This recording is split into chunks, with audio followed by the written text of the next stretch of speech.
bombed out, war-torn, lots of dead people still under the rubble. You can smell it. And it looks like Berlin in 1945. And where are you staying? Well, I'm about a mile from the epicenter of the destruction, which is a place called Dahia, which is the southern suburbs of Beirut. And tomorrow, I'm going to the south to see some of the villages and towns there that were, some of them, leveled. So tomorrow night we'll be able to give a report from the battlefront, as it were, and this is pretty near the epicenter of the bombing. Have you spent time in Lebanon before? Yes, I first came here almost 30 years ago, and I've been coming regularly ever since, so it's the Arab country I have most to do with and feel most personally attached to. And are they treating you well, the Lebanese? Yes, I'm meeting the President, the Prime Minister, the Speaker of the Parliament. I visited the Parliament today and spoke to some of the MPs. And, well, I'm pretty well known around these parts, and everyone's quite excited that we're doing a British radio show, probably a radio first for Talk Sport from a war zone. Okie dokie, it's James Well here, looking after things with George tonight, who's, of course, in Beirut. And when we come back after the news and sport, George will be starting off the show. I'll be here looking at the emails and having a bit of a chat to George as well. But he's waiting with bated breath in the middle of a war zone to tell you exactly what Lebanon, in particular tonight Beirut, looks like after the Israelis have finished with it. Top Cat order, the most effectual Top Cat. Whose intellectual close friends get to call him TC, providing it's with dignity. Top Cat, the indisputable leader of the gang. He's the boss, he's a bit, he's a championship, he's the most tip-top Top Cat. Welcome to the mother of all talk shows, coming tonight from bombed out, war-torn, ragged Beirut, the capital of the Lebanon. Tonight and tomorrow night between 8 and 10 o'clock, a first for British radio, a talk show coming from a war zone.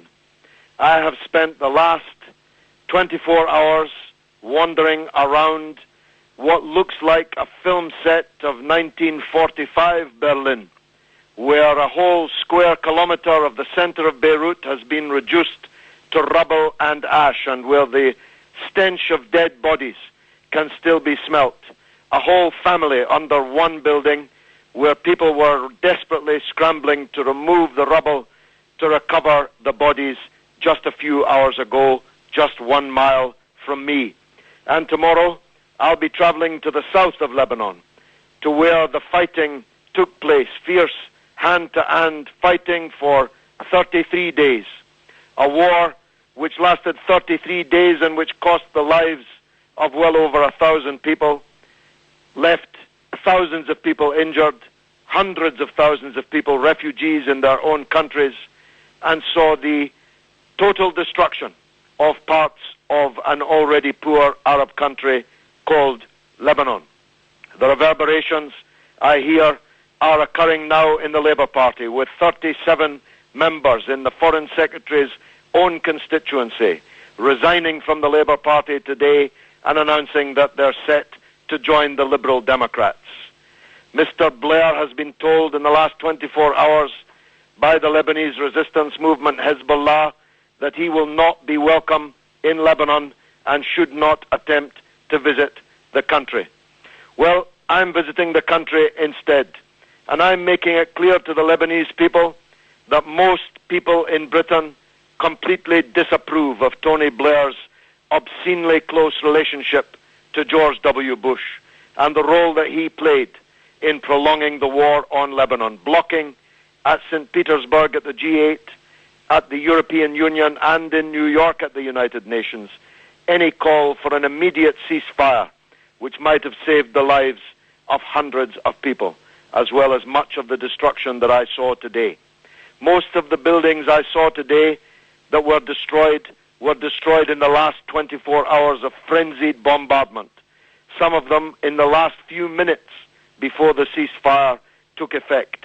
as the Israeli attack force, as I call them, the Israeli defense force, as they call themselves, went on a frenzy of destruction in those last few hours and minutes before they were forced into a ceasefire. I'm reviewing the Israeli press. I have it spread out in front of me with translations. All the main Israeli newspapers say that Israel lost the war. The front page of The Economist, no Hezbollah magazine, that has the front page cover, Nasrallah wins the war. Everybody in the world thinks that Israel lost the war except George W. Bush. Even Israel thinks that it lost the war, but Bush believes that Israel won it. Tonight and tomorrow night we'll be looking at the causes of all this, and we'll be looking at what can be done to move us forward from here. I'll put my cards on the table. I believe that this is the opportunity to move quickly to a comprehensive, negotiated settlement of this conflict. Simply relying on a few thousand European soldiers ossifying, freezing the ceasefire line will leave all the underlying problems, all the fundamental problems unresolved, and when the freezing thaws, a new war will erupt, perhaps a worse war, perhaps a bigger war, perhaps a regional war. Now is the time for the European states and for the United States of America to say to Israel, you can no longer rely on your overwhelming military superiority made possible by American largesse. And now is the time to negotiate that settlement. And we'll be exploring tonight and tomorrow night what the shape of that settlement would look like. And we'll be taking your calls, whatever your point of view, on 08704 20 20 20, 08704 20 20 20, or you can text me on 81089. Texts are 50 pence. Normal sending charges apply. Or you can email me through the website at talksport.net. Now, we are privileged that in the studio in London we have my teacher, the great James Will, who is holding the fort there, who will make sure that your calls get through to me, and who, if interest flags, though I somehow doubt it, will put the questions that those of you not phoning in may want to have put. The great James Will, I hope, is on the other end of this line. Are you there, James? I'm here, Georgie. Tell me, first of all, nice to hear you there, chirpy as ever. You said in the streets there was the smell of rotting and decaying bodies.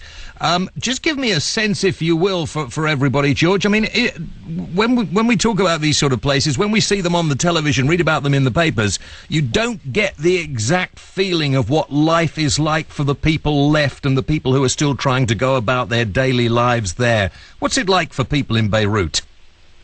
Well, it's odd. You see, I'm just about a mile away from the epicenter of the bombing, a place called Dahia in the Beirut suburbs. Here, a mile away, the hotel is full of journalists, full of television crews, full of international personalities visiting. But a mile from here, nobody's moving, James, because it's dark, and because it's dark, it would be absolute folly to be moving around in the bombed-out area, because we're talking about multi-story buildings here, which have been collapsed by enormous aerial bombardment. And these multi-story buildings, some of them have whole floors literally hanging by a thread over the roads, or what's left of the roads. So it would be foolhardy in the extreme to move around the area, because literally the buildings might well fall down on top of you. One of the things and of course, in the rubble, there's unexploded ordnance. Sure. Probably a lot of unexploded ordnance. And there are also dogs